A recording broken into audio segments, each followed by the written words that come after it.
infancia la viví en un barrio que se llama Rincón de Venecia. Mi familia la componemos, somos 5, 4 hermanos, 3 varones, 2 mujeres, yo soy la menor de los 5, mi papá y mi mamá. Estudié en un colegio de religiosas, en el Colegio de las Hermanas de Nuestra Señora de la Paz. Estudié en la Universidad UDES de Santander, en la FAO. Soy profesional en instrumentación quirúrgica.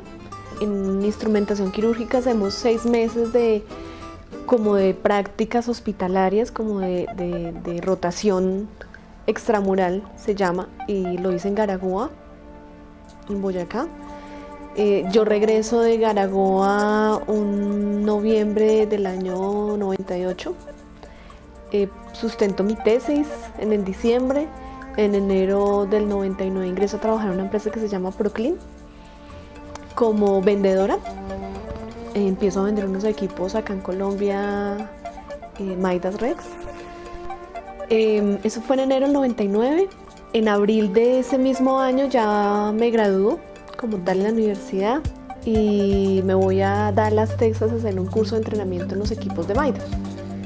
Y en junio de ese año ingreso a trabajar a la clínica Palermo. Mi jefe de esa época, el señor Jaime Torres, el gerente general de Proclin, me da la oportunidad de que trabaje en la mañana como vendedora en esta empresa Proclin y en la tarde como instrumentadora en Palermo. Yo salgo de la universidad y se me presenta esta oportunidad de trabajar en ventas. No me gustaba en ese entonces, pero tenía una necesidad económica muy alta de pagar mis créditos universitarios en el ICETES y tenía 2 créditos más. Entonces tenía que trabajar. No podía ponerme a esperar a que me saliera un trabajo en lo que yo quería, que era trabajar asistencial. Al principio lloraba para irme a trabajar, cogía mi maletincito de vendedora y era un esfuerzo muy grande que hacer para salir nuevamente, porque era un equipo muy costoso en esa época. Son los mismos que vendemos ahorita, pero en esa época eran muy costosos. Tener un Midas era como tener un Mercedes-Benz, entonces no era tan fácil. Yo no conocía muchos hospitales, entonces no tenía cómo llegar, por ejemplo, a un hospital samaritana,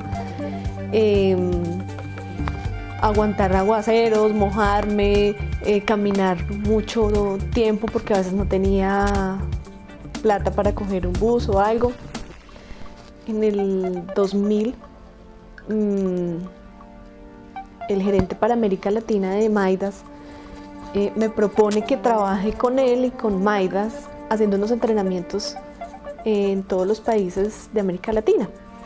Por mi formación en instrumentación quirúrgica se me facilitaba mucho el tema intraquirúrgico y al venderlo también. Entonces, como aquí en Colombia era muy exitoso el tema, porque hacíamos muchos cursos de entrenamientos con médicos, con instrumentadoras, entonces él quería aplicar ese mismo modelo en otros países. Entonces, pues yo acepto y renuncio a la compañía por la cual estaba trabajando, Proclin, y me voy a trabajar directamente con Midas por un año, viajando por toda América Latina. Viajé de México a Argentina. Entonces Winfield Boban me propone que, como yo conozco el mercado, conozco los equipos y demás, entonces que monte una empresa que tenga la misma filosofía, las mismas, lo más parecido posible a Midas Rex, y que empiece a desarrollar el negocio. En el 2001, pues como que la idea se fue madurando. Mi hermano mayor, Javier Carranza, es administrador de empresas y conocía mucho la parte administrativa, entonces él me dijo: yo le ayudo en la parte administrativa, usted dedíquese a las ventas, y empezamos. No teníamos ni idea de crear empresa acá en Colombia. Fue una idea que nació de mi hermana. Me llamó una vez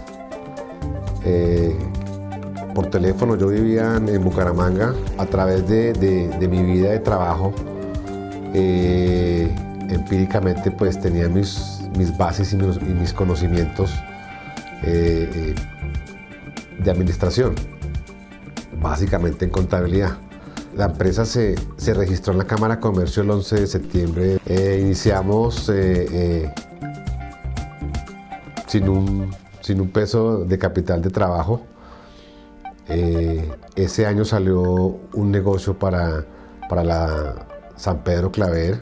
El primer año de la compañía, de funcionamiento de la compañía, fue durísimo porque hicimos negocios con el Seguro Social, que en ese entonces empezaba ya su agonía como empresa, como Seguro Social, y fueron meses y años. La compañía durante los 2 primeros años dio pérdidas.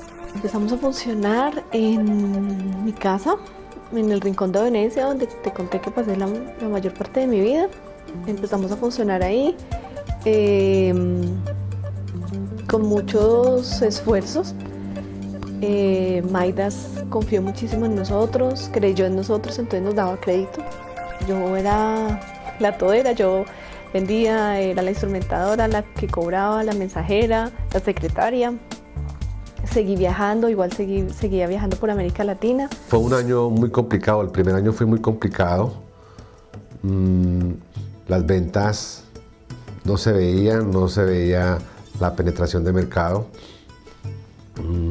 Mi hermana, pues, que manejaba la parte de ventas, le tocó viajar mucho. Nos tocó pedir dineros prestados para sostener a 3 personas, como éramos los 2 y una secretaria que teníamos. Los primeros años fueron duros, la compañía no daba incluso para sostenerse. Mi papá y mi mamá me prestaban para pagar el arriendo, para pagar los servicios, porque los negocios que hacíamos era para pagarle al proveedor del exterior y no nos quedaba a veces ni siquiera para el sueldo de nosotros. Fue muy duro para ella, muy duro. Le tocaba pasar los días enteros con el solo desayuno que salía de la casa, porque no le quedaba lugar, porque le tocaba visitar 3, 4, 5 hospitales en el día, cargar su equipo en una maleta, coger transporte, bajarse ese transporte, durar 1 hora, 2, 3 horas en un hospital, salir de ahí, coger otro transporte para otro hospital. No le quedaba tiempo de almorzar, no le quedaba tiempo de nada. Llegaba muchas veces a las 6 de la tarde a la casa, después de un día muy pesado, duro, que ha tenido que aguantar, que mojarse, que de todo. Llegaba a la casa a las 6 de la tarde y el jefe la llamaba a las 6:30 y le decía: Jenny, tiene que venir a la oficina. Le tocaba volverse a ir, llegar tarde de la noche. Fue una experiencia muy dura. Ya pasado ese año, la empresa, de un momento a otro, empezó a despegar. Muy lentamente, pero despegó. Las ventas fueron creciendo. Después de Venecia nos fuimos para un edificio que queda en Unilago que se llama Office Class. Y ahí arrancamos en una oficina, la 402, me acuerdo muy bien. Una oficina de 3x2, con un escritorio, 2 escritorios, un fax, un teléfono. Ahí arrancamos. Gracias a Dios mucha gente me conocía, confió en mí y empezamos a hacer negocios. Hicimos en una clínica Comuneros, el doctor Gabriel Vargas ahí, en la Foscal en Bucaramanga, luego Imbanaco en Cali, luego Palermo, luego la clínica San Rafael, y así fue creciendo el negocio. Entonces contratamos otra instrumentadora para que me ayudara porque ya no daba abasto. Luego vino otra instrumentadora hasta que llegamos a tener una nómina de 10 personas.